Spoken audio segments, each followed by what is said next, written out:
Good morning, students. Now we all are in corona effect, so everyone stay at home and stay safe. Let's begin our science class chapter 1 nutrition in plants. What is meant by nutrition? We know that all living organisms need food because it provides matter for the growth of our body and it also provides energy to do work. In the process of taking food by an organism as well as utilization of food by the organism is called nutrition. Once again tell you, the process of taking food by an organism as well as utilization of food by the organism is called nutrition. All green plants can make their own food by the process of photosynthesis. But in the animals, they cannot prepare their own food. They are directly or indirectly dependent on other organisms. Then we move to next topic, modes of nutrition. What is mean by modes of nutrition? The method of obtaining food are called modes of nutrition. Once again I tell you, the methods of obtaining food is called the modes of nutrition. Organism can be classified into two, autotrophs or autotrophic, heterotrophs or heterotroph. First one, autotrophs. What is mean by autotrophs? Those organisms, they prepare their own food. They are known as an autotrophs. Their mode of nutrition is known as a autotrophic. Example, all green plants are the example of autotrophs. They prepare their own food because their leaves which contain green pigment, that is known as a chlorophyll. But our body cannot make their own food because our body does not contain chlorophyll. Then we move to next topic, heterotrophs. Here, what is meant by heterotrophs? Those organisms, they cannot prepare their own food. They are known as a heterotrophs. Heterotrophic means their mode of nutrition is known as a heterotrophic. Example, human beings, animals and all non-green plants are the example of heterotrophs. Move to next topic, photosynthesis. In previous year we have already studied about photosynthesis. What is meant by photosynthesis? Is the process in which the plants make their own food from carbon dioxide and water using sunlight is called photosynthesis. In the process of photosynthesis represented in equation form, CO2 plus H2O gives glucose plus oxygen. It means that the carbon dioxide combined with water in the presence of sunlight to produce glucose and it also release oxygen to the air. In the presence of photosynthesis, first produce a simple carbohydrate is known as a glucose and the glucose carbohydrate or simple carbohydrate is converted into complex carbohydrate is known as a starch. The starch gets stored in different parts of a plant. The synthesis of food occurs in leaves of the plants. So, the plant is considered as a food factories of plants. To next topic, condition for photosynthesis. First condition, carbon dioxide.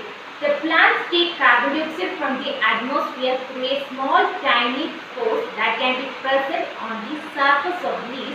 That pores are known as a stomata. It is surrounded by a cell that is known as a quartz cell. The function of quartz cell is to control the opening and the closing stomata. The function of stomata is to absorb carbon dioxide from the atmosphere and release oxygen during photosynthesis. This represents open stomata and this represents closed stomata. Then second condition, water. The water and minerals are present in the soil that absorbed by the root of the plant and it is transferred to different parts of the plant through a small pipe-like structure that is known as a xylem vessel. Then third one is chlorophyll. Chlorophyll is a green substance that can be present on the leaves.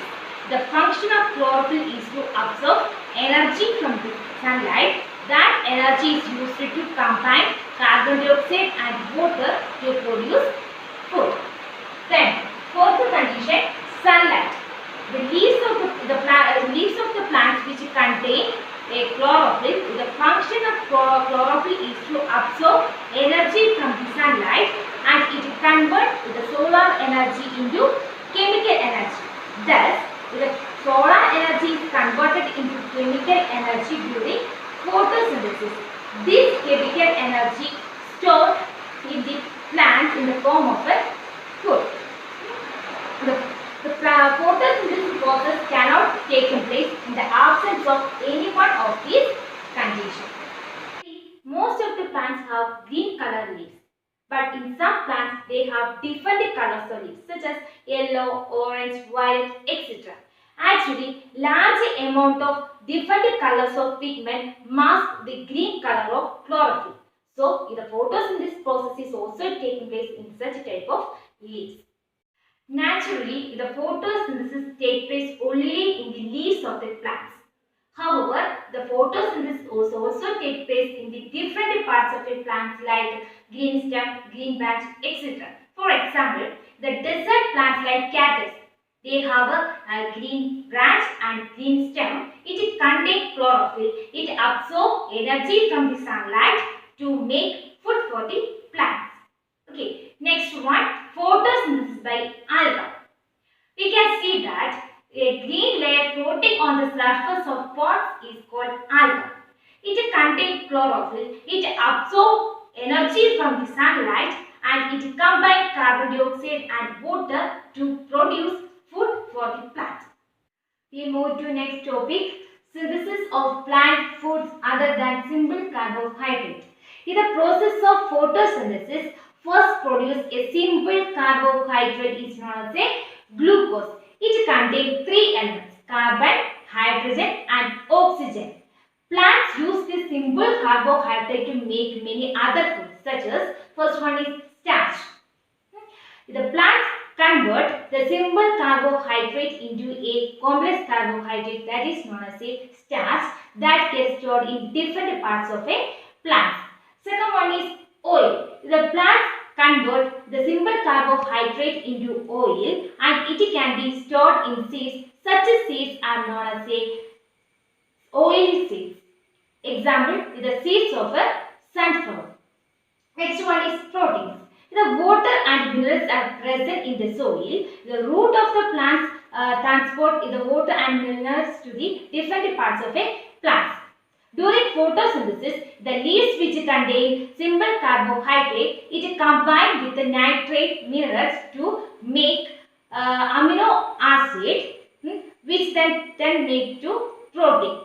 Then next one is vitamins. Vitamins are the big highly complex substance that can be present on our food. The vitamins are made by plant.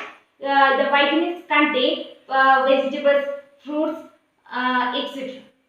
Next one, importance of photosynthesis. First one is food. We know that all living organisms need food. The plants make their own food from carbon dioxide and water using sunlight. That process is known as a photosynthesis, is it? So, in the absence of photosynthesis, there will be no plants on earth, hence no animals will survive. The second one is oxygen. During photosynthesis, the plants take carbon dioxide from the atmosphere and release oxygen to the air. So, it balances the amount of carbon dioxide and oxygen present on earth. In the absence of photosynthesis, there would be no air on earth, hence no animals and human beings could exist on earth. We move to next topic, other modes of nutrition in plants. We know that most of the plants make their own food because it contains chlorophyll. Such a type of plants is known as an autotrophs. Some plants they cannot make their own food because it does not contain chlorophyll. Such a type of plants is known as a heterotrophs. On the basis of mode of nutrition, heterotrophic plants can be classified into two, parasites and saprophytes. First one is parasites, a plant in which live in other organisms and derive food from it. Such a type of plants is known as a parasite. Example, cuscutum.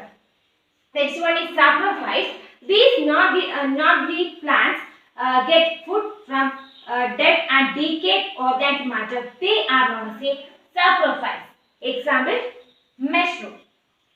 Next one is insectivorous plants and symbiotic plants. Both of them are entirely different from autotrophs and heterotrophs. Insectivorous plants, the green plants make their food, obtain their food partially from the soil and partially from the insect. Such a type of plant is known as a insectivorous plants. They are also known as a carnivorous plants. Example, pitcher plant and sundew. Next one is symbiotic plants. This type of plants, they are live together and help each other to survive. Such a type of plants is known as a symbiotic plants and their relation is known as a symbiotic relation. Example, the symbiotic relation between rhizobium and leguminous plants. Next one is how nutrients are replenished in the soil. The plants need nutrients such as nitrogen, potassium and phosphorus. These are known as a minerals.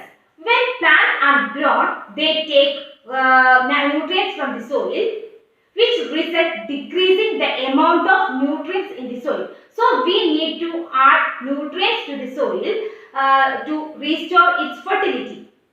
This can be take place in two ways. First one is by adding fertilizers and manures. The fertilizers and manures which contain plant nutrients such as nitrogen, potassium and phosphorus. This increase the fertility of the soil and to get a good crops. Second one is by growing leguminous crops.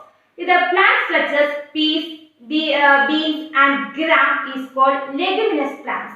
Their root which contain rhizobium bacteria, they take nitrogen gas from the air and it is converted into nitrogen component. Some of these nitrogen components are used by the leguminous plants and remaining nitrogen components are mixed with the soil to increase the fertility of the soil. Let's move on the last topic of this chapter, cells. In biology, a cell is the smallest unit of life. All living organisms are made up of cells. Thus, cells are the building block of animals and plants. Some organisms are made up of only single cells. They are known as a unicellular organism. Example, amoeba. Some organisms are made up of more than one cell. They are known as a multicellular organism. Example, animal cell and plant cell. These represent the structure of animal cell and these represent the structure of a plant cell. A cell consists of a gel-like structure enclosed in a thin membrane that is known as a cell membrane. The function of cell membrane is to protect the cell and to control the passage of material. Then, the gel-like structure is known as a cytoplasm. The function of cytoplasm is to carry out all the activities of life. There is a large spherical structure. It is known as a nucleus. The function of nucleus is to control all the activities of cell. A small bodies are called mitochondria. The function of mitochondria is release energy from food. There is a small air spaces present on the cytoplasm. They are known as a vacuole. The function of vacuole is the function of a vacuole is cold air, water or particles of food. All the part of the animal cells such as cell membrane, cytoplasm, nucleus, mitochondria and vacuole are also present in plant cells. In addition to this, the plant cells have three main parts, that is cell wall, chloroplast and large vacuole. I hope all of you understood this chapter.